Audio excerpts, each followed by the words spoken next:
Oh, there we go. So this has been an absolute joy. Just in our conversation that Doug and I have had, this is kind of what we extracted, that we felt he had a lot of value to give to the world, especially with his experience that he has had. So Doug, thank you for joining us on this. We know that you have come to us with this major diagnosis since 2012. Do you want to tell us a little bit more about what that was like, you know, going through something like this and being told that you only had 3 to 6 months to live? Oh, Dracy, the questions, the answers that you need. What can I do? What food do I eat? What food can't I eat? What's going to happen to my partner? What's going to happen to my family? Everything became a huge stress factor. That on a day-to-day basis, to wake up in the morning, I was really quite lucky, even going through chemotherapy. And everybody knows going through chemotherapy, to wake up the next day, you're blessed. But going into it, there were so many different challenges that I had to think about. And one of them was a crossroads that I've talked about before. Most people get a double crossroad, Dracy, and their double crossroad that they get, it's either a do or a don't. With me, I had three. One was to choose the path of working with chemotherapy and allopathic medicine. The other one was to go with holistic medicine. And the other was to not do both. And either which way, if I didn't go with chemotherapy or if I didn't go with holistic methods, which I did find a tonic that does work, it's called Amazon Tonic 2, and I took that. And the initial start to it was amazing. But at the same time, I was locked down with the decision that needed to be given back to the hospital, the Royal Melbourne Hospital. And I had 4 weeks to get it back to them before I was allowed to do chemotherapy. If I wasn't confirmed by that date, they would have to cancel my chemotherapy, and I had 3 months. So I didn't have much decisions at all. So either which way that I looked at all three crossroads made no difference. Either which way I looked at it, I had two choices: life or death within three months to 6 months.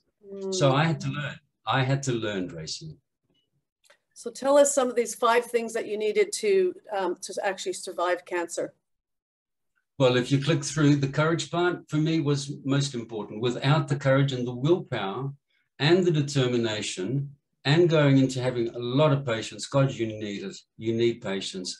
And you've got to have a plan. You've got to have a diet plan. You've got to have a regimen plan. You've got to do a little bit of study time plan, research into what it is that you got. And I put hours into it. I had 2 websites and a psychology paper that I was going through at that particular stage, right in the middle of chemotherapy. That's, I think, in a lot of ways what kept me strong. And that helped me do this plan when I was going through it, getting some exercises on a little cycle bike in the hallway down at the hospital. I had to do 300 every time I got onto it. 300 revolutions was my idea. The first day I could get to 30 and I was huffing and puffing like an old dog, but it took me a while to get to the 300 and I never stopped until this day. So yeah, this is all of them in these categories. They're pretty much really tough. And in courage, God only knows you need courage as much as a lion has. And the reason for it, the questions that you're going to get faced, they're going to bring you down. And you need to keep yourself up, saying to yourself, I've got the strength, I've got the courage to do this, I can do it. And when you're knocked down with chemotherapy every single time, it tends to get a little bit hard, it does. So courage to fight this cancer, goodness me.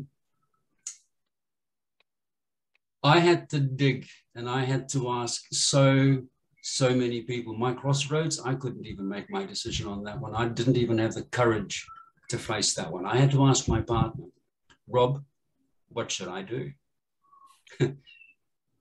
That was one of the hardest questions, you know, and he gave me a smack on the hand or across the face a couple of years afterwards for ever asking him that, but I'm glad I did. That's probably one of the reasons why I'm here today. Without a rock like that, you don't have the courage. And to find that courage on your own, boy, it's really hard. And courage, even though when you go through, like in one of my bouts of chemotherapy, I died twice, both in Melbourne as well as here. Melbourne, walking out of chemotherapy from a cough from a young 4-year-old, I ended up in ICU some 19 hours later, 120 kilometers down there with a 41 temperature spike. The second time around was at the PA here in Brisbane, the Princess Alexandra Hospital. I got Klebsiella from a PICC line insertion that went wrong, and I ended up back in ICU again. Both these times, the second time I was in there for 9 nights, 10 days. The first time I was in ICU at the Royal Melbourne, I was in there for 10 nights, 11 days. And coming out of that, boy, do you think you need courage? And where do you find it? How do you find it? Where do you turn to find this courage? It's not easy. And to know each night, you know, you've got to have this courage. You wake up in the morning and you think, yay, it's a day. But when you go into something that's terminal, like chemotherapy, every morning is a blessing. You wake up, you face a new day, you face a new challenge. And that's not just today, that's every day, because you never really know whether you're going to wake up tomorrow. So that's the courage that you need to see you through. To fight that, where do you find it?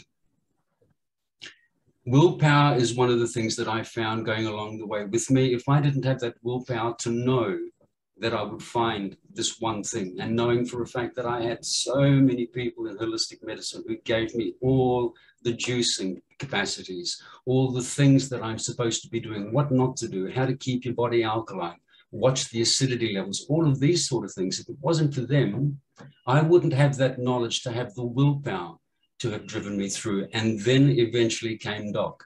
So all of these people that passed on these messages to me, these are the things that kept me strong going through chemotherapy, getting trained, now having my second degree with Reiki.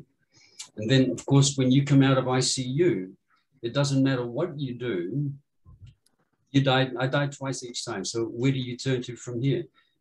That willpower, you try and find it when you've come out of ICU and you've just been told you've died twice.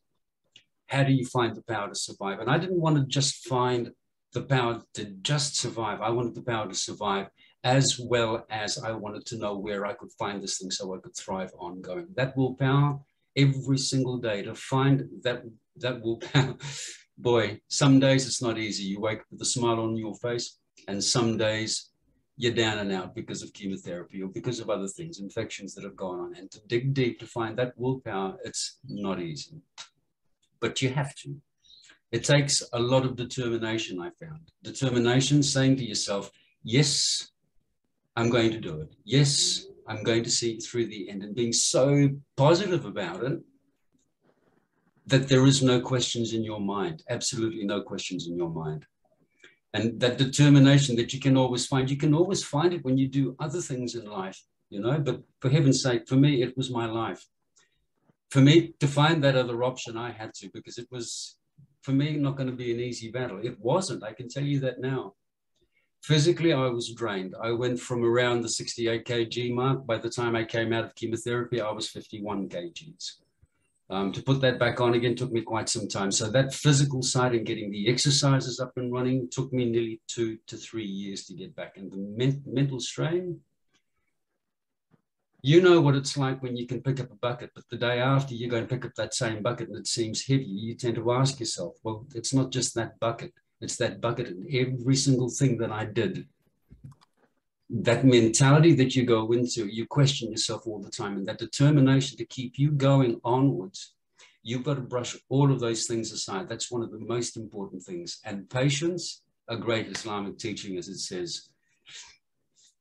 One of the things that I found with patience is that this is one of the things that you will need plenty of. But when you're going through chemotherapy, in this particular situation, 3 to 6 months, I didn't really have much patience, but I needed to. I needed to understand that everything that was going on around me, I couldn't worry about. Rob was my backstop. He told me, it's not your stuff. Your job is just to go lay there and get healthy. And you know how hard that is. But through that patience and through the pushing and through everything else that I came to understand, I needed to know. For me, my body needed to be clean. My mind needed to be there. It needed to accept all the changes that I was going through.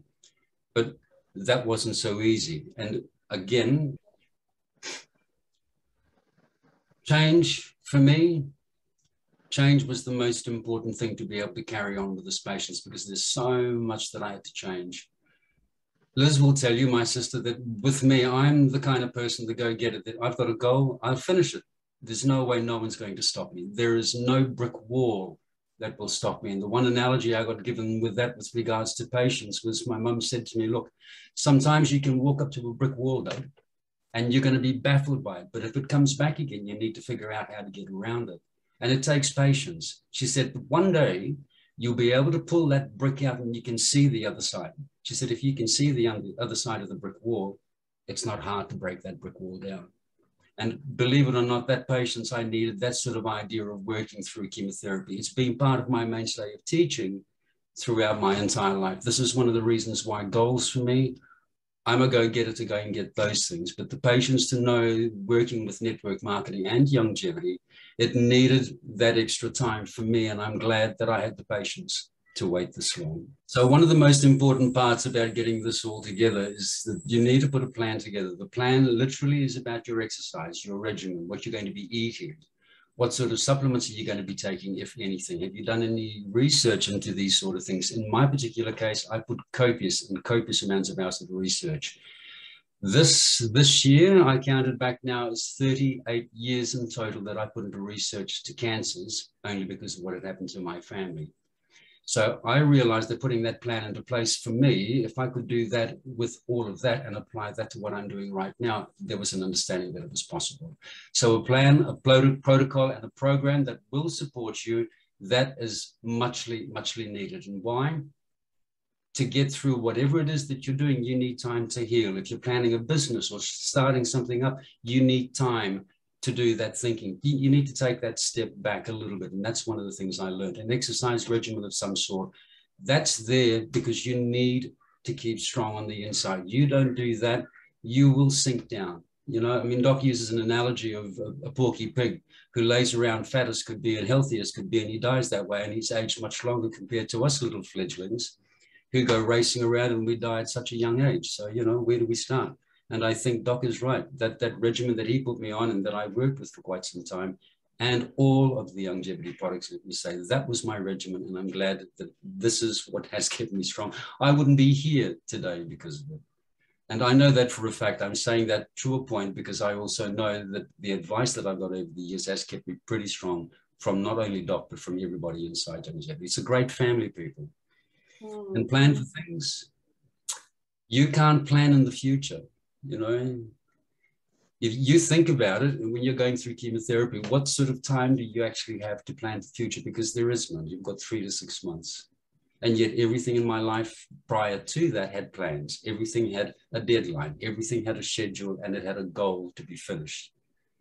But this one around, I couldn't quite sort of see that. So for me, I had to figure out the way that I was going to leave this behind. And again, with chemotherapy, it took me just over 6 years, believe it or not, to get over the fact that if I did contract a cold, chemo, or if I had a problem with a little bit of neutropenia, cancer. So this was all coming back through to me. And what I came to realize is that if you don't let go of all of those things in the background, you'll still be paddling that same boat year after year, like I have done with Youngevity for 7 years, and like I have done for the last 10 years, and I'm over it. You know, planning is one of the most important things. So if you want to get past that boat each year, don't just think about it, do it. So it really comes down again to one day at a time, having a plan. And, you know, and coming to Doc Wallach, he certainly has made it simple. Just not easy, but it is simple. You know, it is like eating an apple a day. You know, it's easy to do, and it's actually easy not to do. So we come to the actual man of the hour here himself, the Doc Wallach, the actual doctor that actually cares. No video, but everybody, it was just the snippet of the audacity of health of Doc. We thought maybe we could get it in here, but we won't spend too much time. It was just going to help us understand and just have more clarity on the Doc's mission itself. And as you guys know, and for those of you that don't, Doc Wallach is groundbreaking medical and nutrition research on health benefits of the selenium and other minerals that has led his discovery to all humans that require 90 essential nutrients to achieve optimal health. Now, I'm not going to go through all of this completely, but I guess the things that I really want to highlight, like you were saying earlier, Doug, the fact that he's been nominated for a Nobel Peace Prize, and you know, just the thousands and thousands of hours of research, and pretty much discovering that over 900 different diseases all trace back to being a mineral deficiency. And so by feeding our body the 90 minerals and nutrients, we give our body what it needs, and it starts to heal itself. So really what the Doc wants is not just to thrive, but to actually survive. And this is where we come in. A better plan is actually to follow the advice of Doc in respects to your diet by supplementing the 90 minerals and nutrients, plus as well the herbs and probiotics and prebiotics and etc. So just going here, the world itself, this is the part, Doug, that I would love you to share here, the word actually healthy, and which part of that health fits you. So would you like to do this? You can click through, or do you want me to take over from here? Sure. Oh, you can click through, it's nice and easy. The word healthy, when we looked at this word healthy, what we sort of try to look at is, what does it actually mean? And I have a question for most of you. Which part fits you? Because we're supposed to be all 6. If we are all 6 of these parts, which part do you actually belong to? Which category? 1 to 6. Can you click through, Dracy? Yeah. Enjoying good health, we know what that means. Free from disease, healthy. Beneficial to one's physical, mental, and emotional state, conducive or associated with good health or reduced risk of disease. Showing physical, mental, or emotional well-being, evincing good health. Don't you love that? 5, prosperous, flourishing. And number 6, not small or feeble, considerable, a healthy sum. But out of all of these issues that we are looking at here now, the word healthy, Doc gives us. But when you look at what is in there, and I reflect back to what I see of the old Hippocratic Oath to what I see now, I wish they'd apply all of these to that same system as well too. So this is what I see that the word healthy means. It's all of those combined. And I see that with Doc Wallach. I do.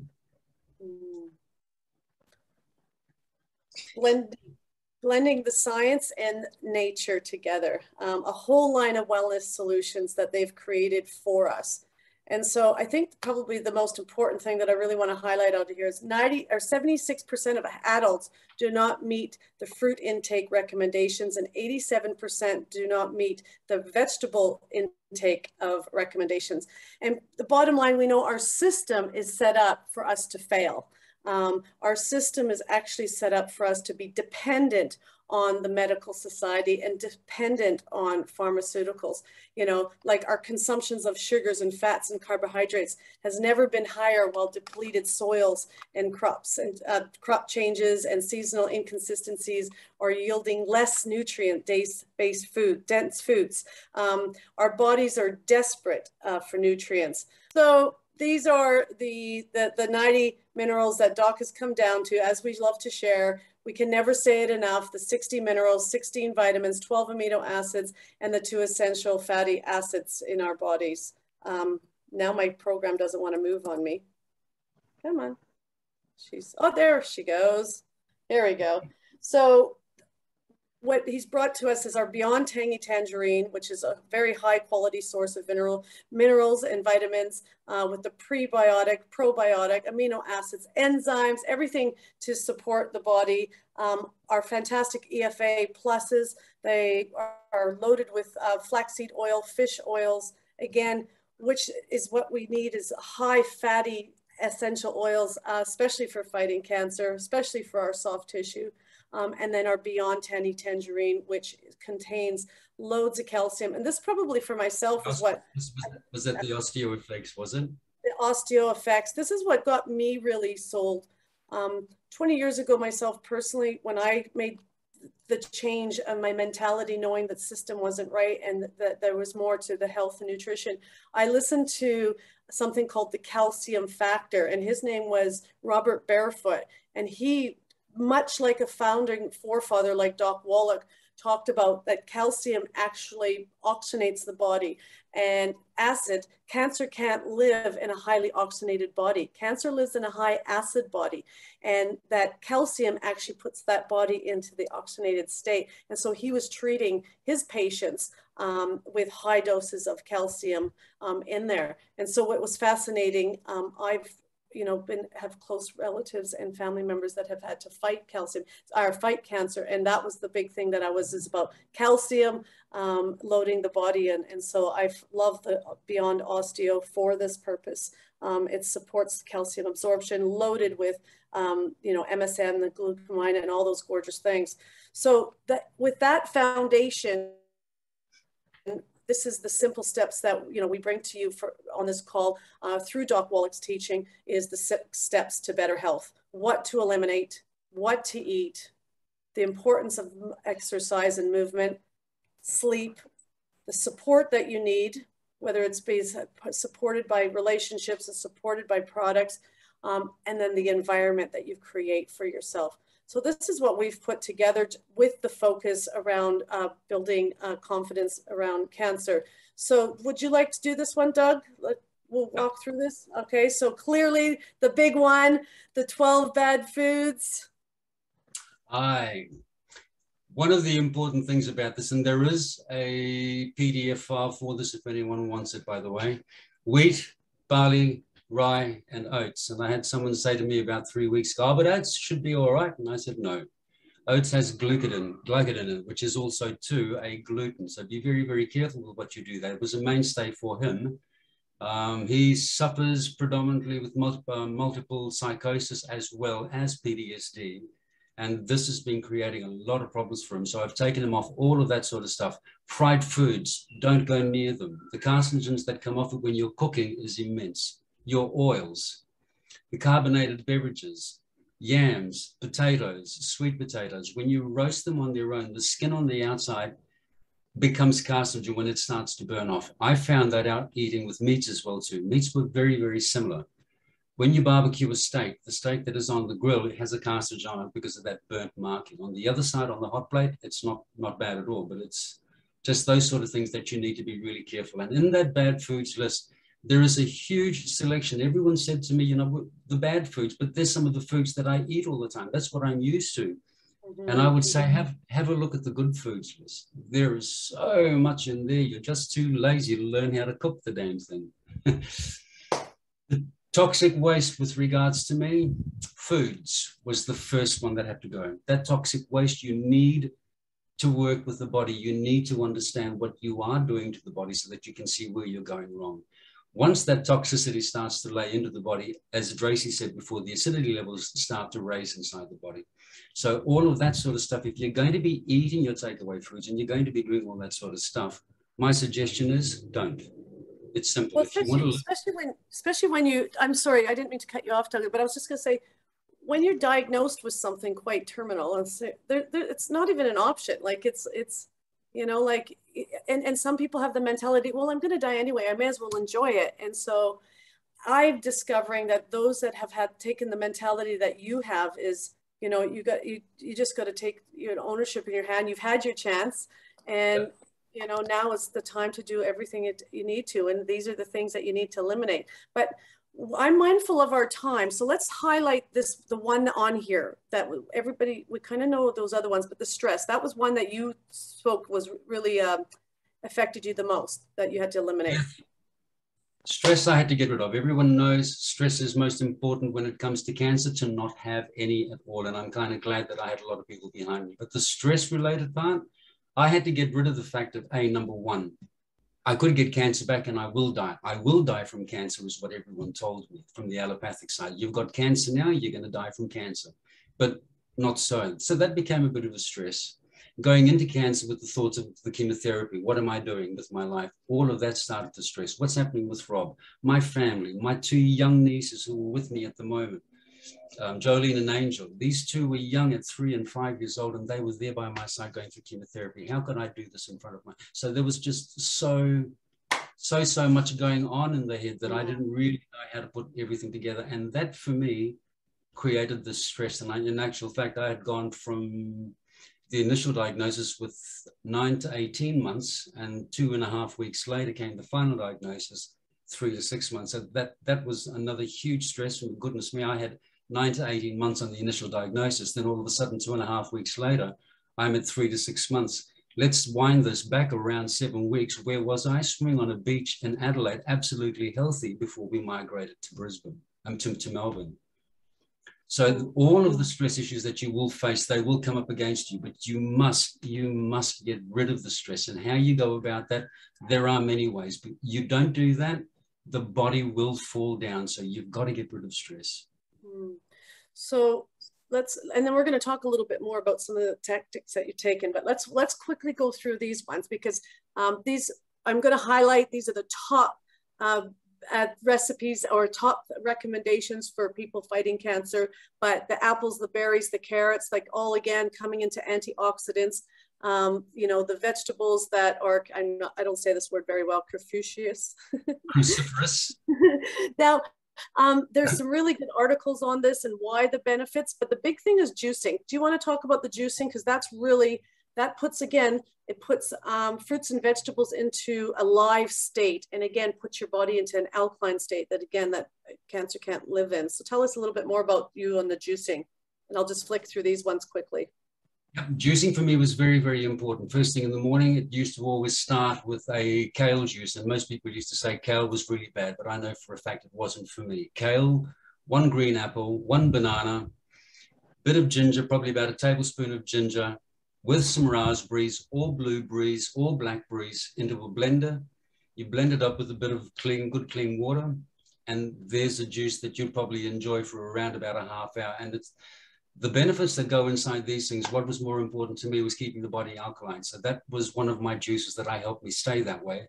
And it was one of those things that I needed to work with and understand a little bit more, was juicing, which I did spend a little bit more time in. Beetroot juice for me was most important. Whenever iron levels were down, my energy went down. Beetroot juice used to always be one of the first things. So juicing to me, going through chemotherapy, in actual fact, juicing for anybody through any age is probably one of the best things that most people should actually learn about. And here's to help you on that, Doug, is her name is Dr. Day. So this is again going back to the studies and prior to before I met Dr. Wallach, was her name's Dr. Day, and she was a GP, or is a GP. She's quite older now. But this is what, instead of her doing chemo, she chose to do juicing carrots and then all other juicing. But this was her big thing, was 8 glasses a day. I don't care if you're diagnosed with cancer, this is what you got to do, whether you like it or not. But she was a big founder of that. And you could actually Google her, Dr. Day, on juicing. It's fantastic. So, okay, exercise. Now, this is an interesting one. And I think we all know this, but the bottom line is getting the body moving. And so, again, the lymph nodes and all that sort of stuff, but also being a mindful practice for helping eliminate stress. So tell the people what you actually did for yourself to get exercise and for a mental state as well as a physical state.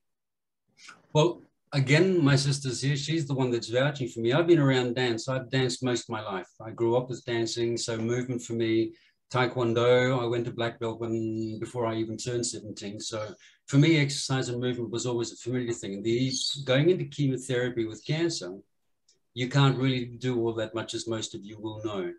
So one of the things that I decided to do was to try and figure out what I could do post-chemotherapy to be able to keep me going. And I started learning a little bit of Qigong. I've done Tai Chi before. That was really nice, but the Qigong came along. So for me, movement, Qigong, Tai Chi, I needed those things to keep the mind. And it was also to a meditative state that you work in, as you know, with either Qigong or Tai Chi. And that for me was one of the best things that kept my mind going. Really, really did. Simple movement, as simple as it may be.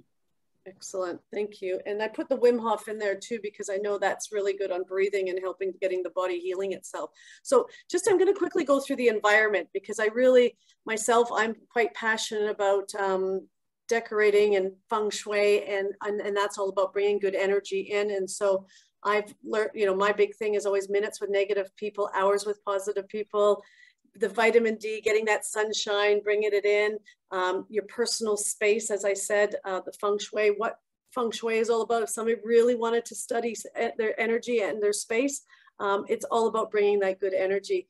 And it actually says that clutter in your home actually it creates disease. And so if you want to really eliminate the clutter, helps create the space for abundance. Again, create negative ions, create positive results. That means the beaches, the waterfalls, the mountains, the forests. There is proof in studies that going out into Mother Nature creates those positive results in there. And then last but not least is low tox living, getting that air that you are breathing healthy, just detoxing your home from anything that is causing your body to not be healthy in that sense in there. The importance of sleep, proven. Sleep can it actually affect cancer? There's definitely a well established that sleep plays a general wreaks havoc on your whole nervous system, all the different systems in your body in there, and the evidence actually points that it actually may also affect the cancer. And so I guess we're going to keep this one simple and move on, but you need to become a sleep expert. I know, Doug, we had a good conversation about, you know, the challenges of sleep, even leading into cancer, but definitely it even creates more havoc. So we just say, become a sleep expert. Do you want to give one or two quick tips on this one so we can move forward on this? Sleep action, basically meditation for me. Look at meditation, that calms the mind. When you go into it, you've got a lot of questions that you're asking with no answers, and those questions will keep on going. Spend some time on meditation. That for me was the biggest helper to keep my mind calm, to keep myself calm, and eventually getting all the sleep that I actually needed. So yeah, spend a bit of time on meditation. It's important. Beautiful. Thank you. And then the support. We can't emphasize, you know, having supportive networks around you. Emotional support, physical support, even financial support. You know, that's why how amazing Youngevity and the lives that it's changed to be able to give people the support in all these areas, you know, like-minded people. What a great network of support, you know, and the fact that it even helps to financial support.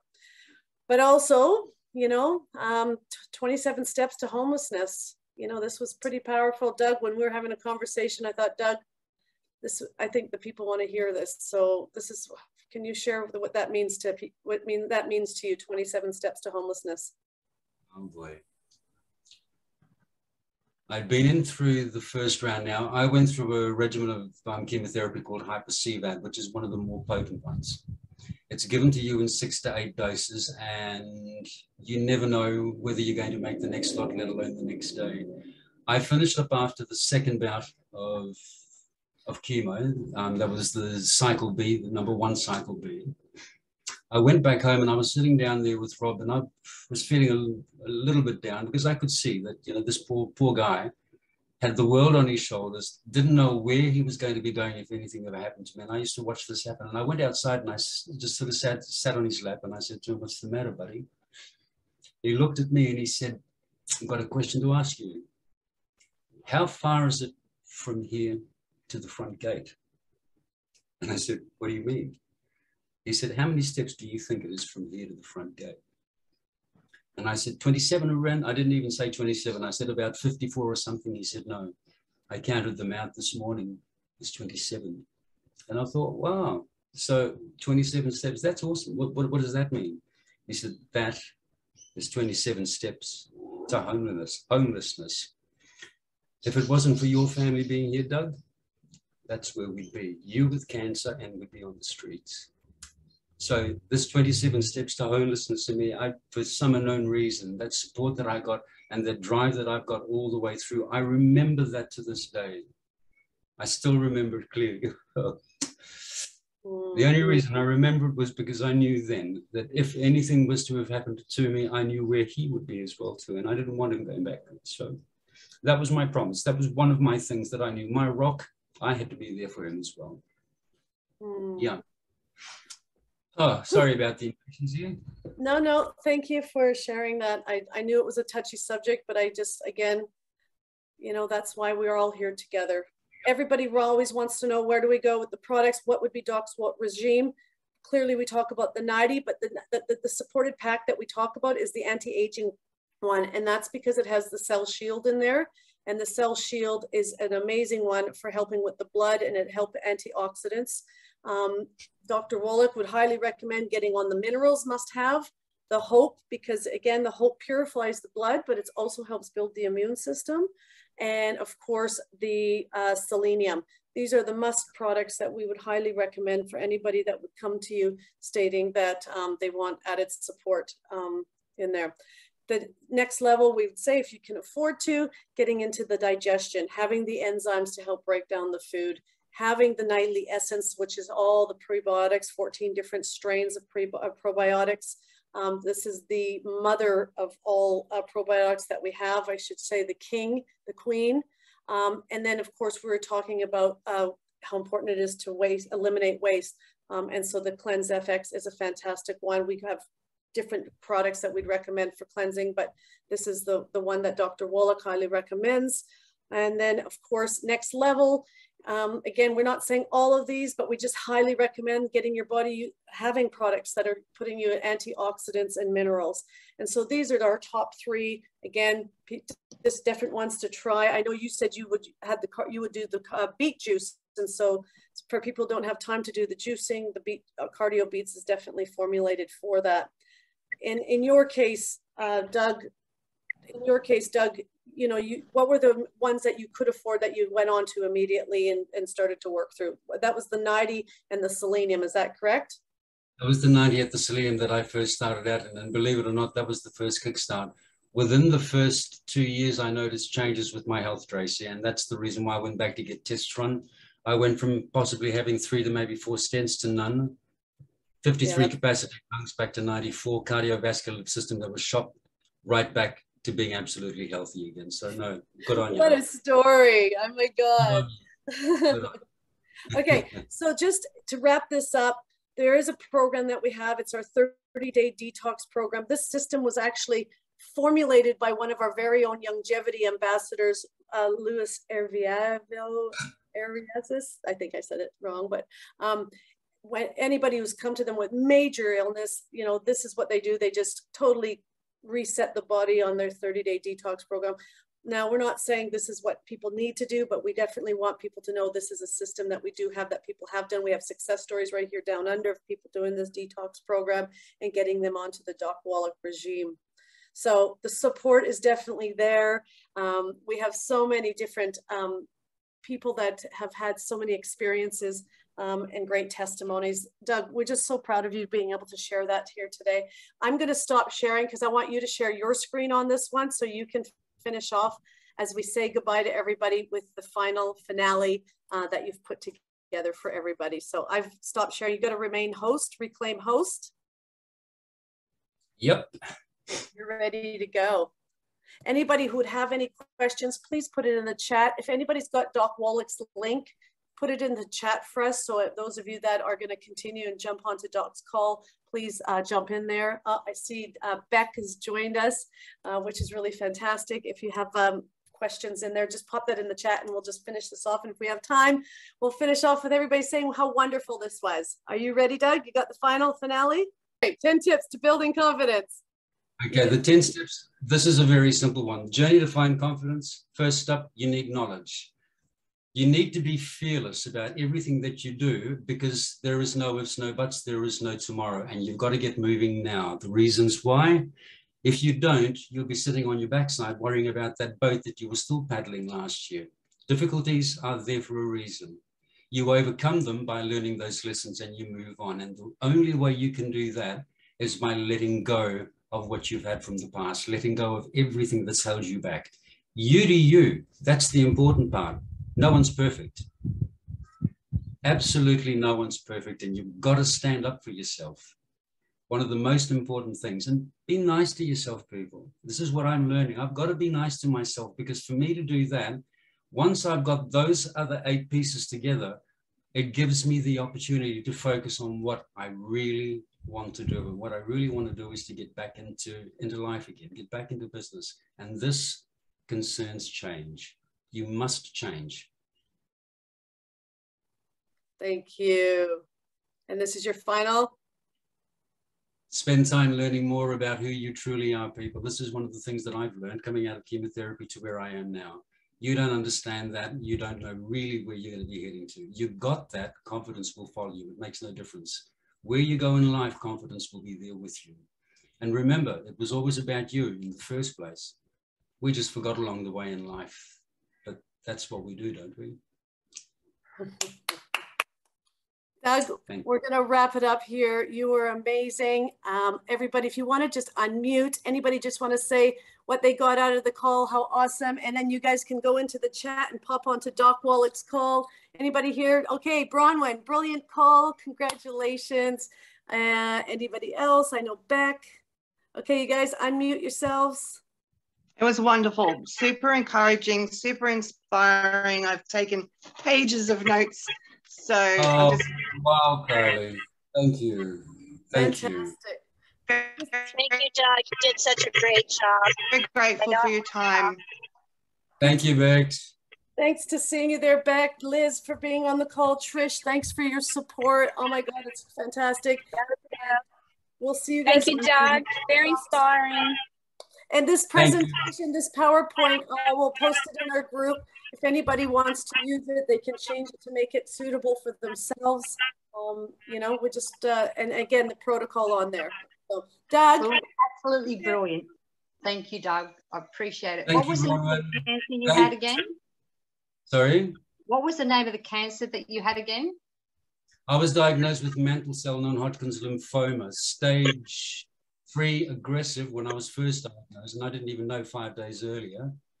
To 2.5 weeks later, getting diagnosed stage 4 aggressive with 3 to 6 months to live. Yeah. So it took roughly about 4 or 5 weeks from start to my final diagnosis. So I'm going to have to get you to write that somewhere. So that's okay. It's on the PowerPoint. It's on the PowerPoint, Bronwyn. Love you guys. I'm hopping on to Doc's call. See you guys. Awesome, Doug. Okay. Thanks, Love you. everybody. Thanks, Alicia. Thanks.